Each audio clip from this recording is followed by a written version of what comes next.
Okay, so the other day, Mark Hamill came out with some statements, some stuff, some tea, if you will, concerning Rian Johnson's Star Wars: The Last Jedi, and he happened to just spill it. He was just, oh, I'm so sorry. Oh my God, I destroyed everything. He basically came out and he said everything we already knew, right? He'd been talking a little bit of crap about The Last Jedi since before The Last Jedi came out, but he really kind of brought it home. He was like, what was he thinking? What was he thinking? What was he doing? Why did these things happen?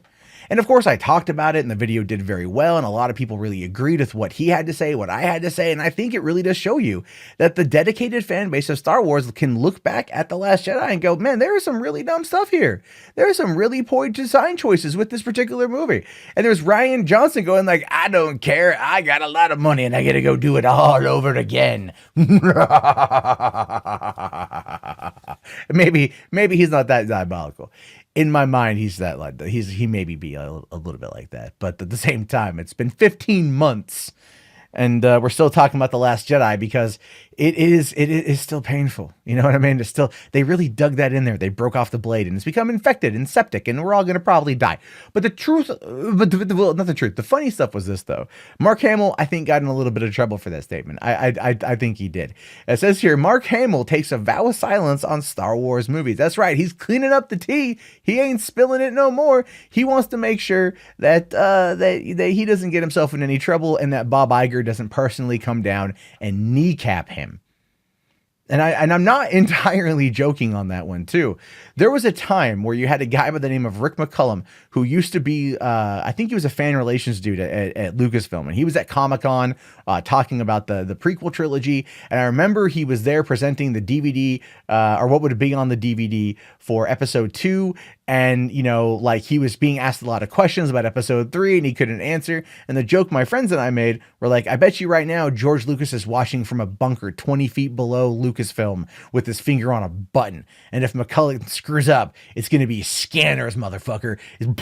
Take his head clean off, that kind of thing. But no, I really think he got a talking to. I think news broke about that. And I think he kind of realized maybe I shouldn't do this because he's still a professional.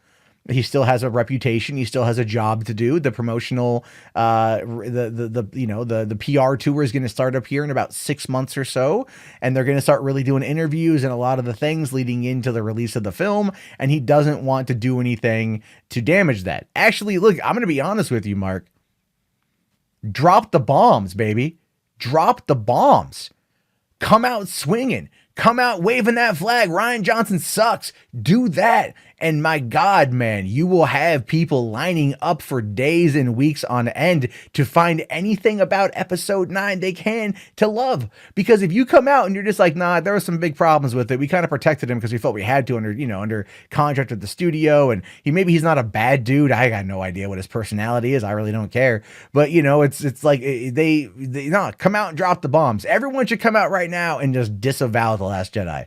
Seriously, you want to end the fandom menace? You want to end the online boycotts? You want to end that type of stuff? You come out and you drop the bombs. You disavow, you disavow, you disavow. You go, no, Rey's parents aren't drunks in a pauper's grave. They're Kenobis. Han Solo isn't dead. He just fell in a trash compactor with a chest wound. The flesh wound. Like you just say you come out and you just come out totally. Well, that'd be kind of crapping on JJ, but no, he was alive. He was totally alive. Leia's not really dead. No, that one you can't do. And that's sad. But anyway, here's what he says as a result of this. Here's his quote about this whole thing. He says here, the thing is, Luke changed so much between the first trilogy and the last trilogy. I got myself into trouble by stating those opinions. I made a vow that I said I'm not going to talk about these movies anymore because I think it's important for the audience to see them. My problem was I wasn't dealing with social media back then where you say something and it goes around the world in 24 hours. If I were to answer your questions on paper, I'd think, oh, that sounds a little strong, or I shouldn't say this, but I have a tendency just to talk and talk and talk, and you can cherry pick, I'll be reading something and say, what moron said this? And then I realize, oh, it's me. And they can take selective comments and that you've made out of context and use it to support your argument. See, Mark hated Star Wars. Did I? I mean, I get it. He made his comments. He said what he was going to say, and people took it and they ran with it. It's what you do when you comment on things. That's a juicy tidbit. And I think he got a call from someone saying like, Mark, buddy, old pal, what are you doing? You need to shut the hell up. Because I don't think, look, he very much doesn't like The Last Jedi. You can tell that at this point. I don't think that it's out of the realm of possibility to make those claims. I think at this point, his comments back that up, his statements have backed that up, and he's taking a vow of silence on it now because he doesn't want to stir the flames. And that I get. That I completely understand on a professional level, on a professional basis, that I get. And I can respect it. But like I said before, man, just drop those bombs. Just drop those bombs. What are they going to do? They're going to fire you? You done. They're going to cut you out of the movie? They can't. Come out now. And here's the thing. If you come out and you say, look, we screwed up, people are going to have, I think, some respect for you. Now, not quite like, but it's got to kind of be like it can't just be one person. Well, I think in this case, Mark Hamill could come out and say that they screwed up, and then I think everyone would buy that and believe it. Not quite, not unlike let's see, Kingdom of the Crystal Skull, where Shia LaBeouf was all like, "Yeah, we dropped the ball a little bit, right?" A lot of people were like,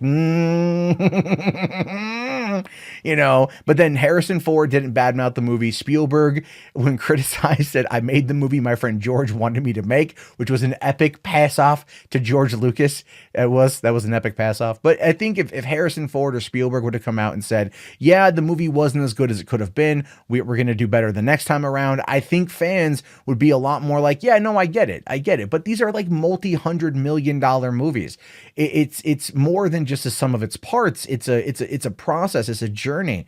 And they do get things wrong. And sometimes things look good on paper or on storyboard that don't always work out, and there's always going to be changes and shufflings and things like that. So that's kind of the way I view it on this particular front is, it's if Mark Hamill has basically kind of led the breadcrumbs to his true thoughts on it, people have picked up on that one, but he can't come right out and say it. And I don't think he ever really will. Maybe on his deathbed, he'll be like Orson Welles in Citizen Kane.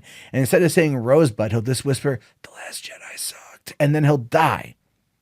And we'll all mourn and we'll all cry, but we'll look at each other and go, well, it's about goddamn time, Mark. Jesus, dude, we've been saying it for 30 years. Now we finally know his true thoughts on it. Or could it be one of those like post-mortem letters? Like, my dearest fans, thank you for a grand, illustrious career. I love you all. PTS or PSPS. The Last Jedi sucked. Rian Johnson ruined the whole thing. Screw you, bitch. Now I'm dead. Like, that would be something too. And be okay with that as well. But this vow of silence thing, it makes sense from a professional perspective. As a fan, I would just say, dude, nuke it from orbit, expose it for what went wrong, and I think you'll gain a lot of fans back. Because here's the reason why too. If you do that, you control the narrative. They don't get to control the narrative. That's what I talk about when I talk about these controversies and people who don't say anything. The other side gets to control the narrative. And it's a very hard thing to navigate. It's a very difficult thing to navigate, but that's true. If the other side, which is louder, gets the opportunity to get control of the narrative and you don't say anything, they will then dictate what is reality. And then their fans will then believe their version of reality. So come out and just expose the truth. Be free. Let your lightsaber dangle free in the wind. Just let it all out. And we will embrace you with open arms. I think I'm not the only one in that particular front who feels that way, which is why I want to know what you think right now. Hey, thank you so much for watching the video. I greatly appreciate it. While you're here, feel free to check out that subscribe button. Help the channel out. Or you can watch any of the newest videos and make sure that you're caught up to date with what's going on in Hollywood and entertainment. So that way, when you're at work tomorrow, you can wow your friends with the information you learned from watching these videos. That's right. I said it. Subscribe.